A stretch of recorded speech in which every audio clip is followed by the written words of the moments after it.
fantasy short stories. A Light in the Dark by Brendan Burton. Aaron examined a cloven hoofprint the size of a dinner plate in the white light of the full moon. The track was deep, fresh. The demon's close, he thought. A tremor tickled the length of his spine. Gooseflesh rippled along his arms. Tonight, he thought, absolutely certain. He reached up to caress a knotted scar running down his right cheek, a memento of another demon from another time. Kill it, bring back its head, and secure my membership in the Corps. He ground his teeth. What form? Aaron wondered. A wolf, a tiger, or something worse? His heart thundered. Legs trembled. Get a hold of yourself! He patted his cheeks with his fingertips. Remember your training. He closed his eyes and drew a deep breath. Stop. His heartbeat steadied. He released the air from his lungs, and his frayed nerves smoothed. Look. Aaron scanned the woods. Evergreens clustered thickly, and their canopies clawed at the star-choked heavens. Moonbeams twinkled through the foliage above, and a cabal of shadows waltzed along the ground. Listen. His ears perked. A light breeze stirred the pines. Their trunks groaned, needles rustled. But the absence of sound was more important. No owl hooted. No raccoons or possums scurried through the brush. Even the crickets were silent. A sure sign. Smell. He sampled the air. Above the scent of resin and decayed leaves, a pungent musk dominated. The stink of a demon. So close. Snap! Aaron's heart jumped. There. He unslung his yew longbow from his hip and stalked forward. Brushes obstructed his path and roots sought his ankles, but he avoided the hazards with the unconscious ease of long practice. Beaverskin moccasins dampened his footsteps. He moved quiet as a whisper. Aaron slipped between a pair of small dogwoods and entered a glade filled with lush, knee-high shoots of sawgrass. 30 yards ahead, at the center of the field, a massive silhouette, black as pitch, stood basking in the lunar light. He stopped, eyes wide. Big as a cave bear, he thought, and bit his bottom lip. Best take the shot now. Hit hard and fast while its back is turned. He lifted his left arm behind him and slid an arrow from the quiver on his back. Aaron knocked the aspen shaft. The missile's steel tip glinted in the moonlight. He drew his longbow string. His arm shook. Don't miss. For the love of the gods, don't miss. He took a step to widen his base. Crack! His foot crushed a fallen branch. Aaron flinched. He released the bowstring. The projectile sailed wide and landed in the woods across the glade with a dull thump. The monster stirred. Aaron's breath caught. He looked over his shoulder. The bloodless fingers fumbled in his quiver. Another arrow, before the beast kills me. He pulled the shaft loose, snapped his head around, and locked eyes with the fiend. Closed the distance in a heartbeat, he thought. The demon bore the guise of a stag. 4 slender legs, a sinuous body with sable fur, and a head crowned with 3 pairs of immense snow-white antlers. Its silver eyes studied him, pupilless orbs burning with a faint internal fire. Beautiful, he thought with a shiver. Lovely and majestic and wrong. Dreadfully wrong. Everything he had learned at the academy, all he had seen with his own eyes, had proved demons to be predatory abominations. Rats Snakes, spiders, every horror from man's nightmares. But not a deer. Never something so wonderful. He stood frozen for a moment. The buck watched him, silent and unmoving. Why doesn't it charge? Aaron knocked arrow to longbow and drew the string to his cheek, but hesitated to fire.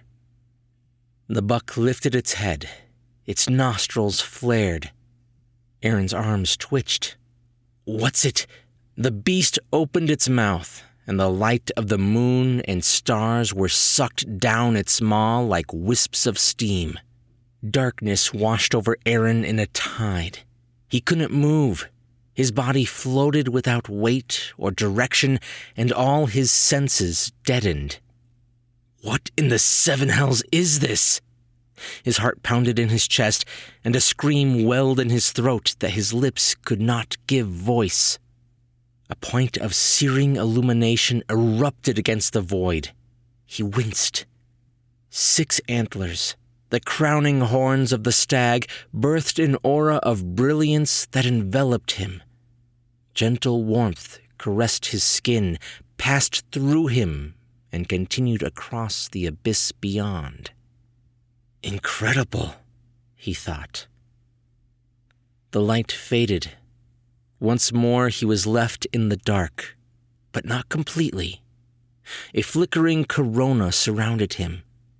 Where's that coming from? Some feeling had returned to his body. His arms and legs would not obey, but his eyes could move, and his head would turn. Aaron peered down. An iridescent fire burned in his breast, each tongue of flame a new hue or shade in an infinity of color. He gasped, "My body." The features were there, forelimbs, clothes, bow and arrow, but they were translucent, ill-defined wisps like silver fog. I don't understand. Lesser pearl gleams began to kindle around him. First one, then a dozen, then hundreds of sparks hopped, skittered, and dashed in a panoply of radiance. Alive, he realized. They're alive. A greater flame, larger than the specks, but smaller than his own, scurried past his foot. The ghost features of a rodent superimposed on the orb. A field mouse? Fear and hunger burrowed into his thoughts, a consuming worry for squalling pups in the distant den. His vision shifted, shrank. A forest of grass stalks surrounded him on all sides. The scent of seed, pine, and man was sharp in the air. I am the mouse, Adrian thought with wonder. Marvel of marvels, I'm the world changed again. His intellect morphed as 1,000,000 experiences crammed into a heartbeat.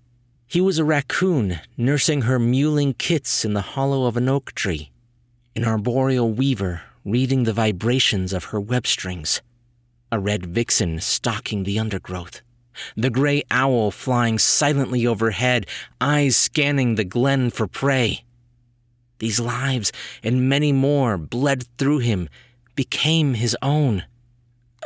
Too much, Aaron thought as his mind split. He searched for seeds under the twisting branches of a mulberry bush.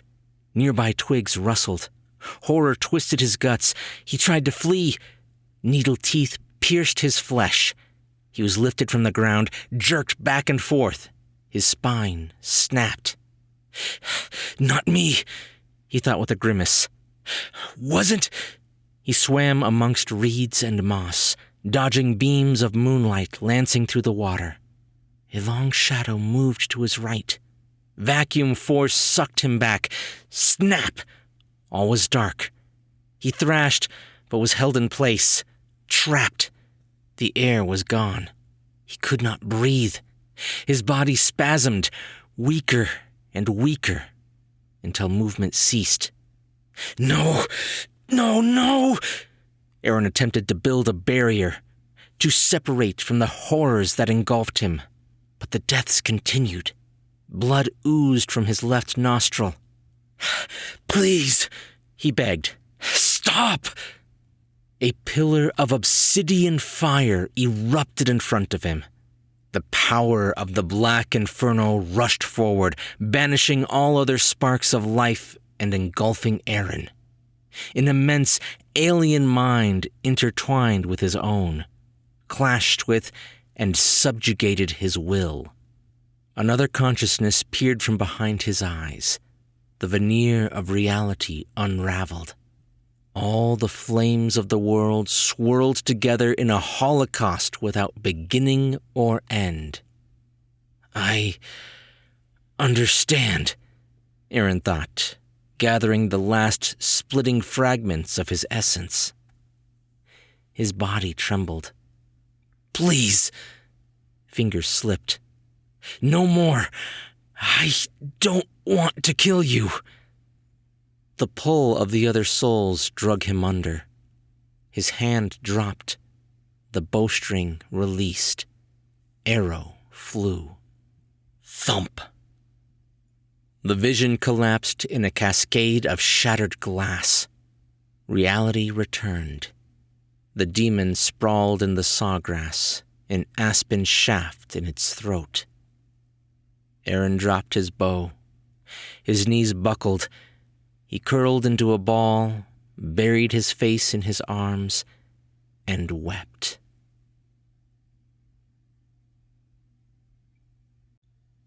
Brendan Burton is an HVAC technician by day and a wannabe writer by night.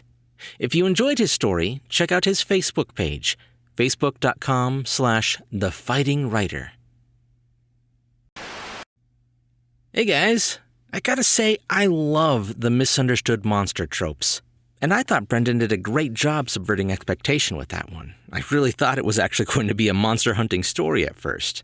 So I was just thrilled when it became this beautiful journey through the mind. If you like that story, Brendan Burton is actually a returning author to the show. He's only got one other right now, but the way things are going, I'm sure he'll have more. I'll leave a link down in the description to where you can find that one. And if you did enjoy this story, be sure to leave a thumbs up and a comment if you're on YouTube, or if you're listening to the podcast, just be sure to subscribe for more brand new short stories. I'm Chris Herron, and that's it for today's Tall Tale TV.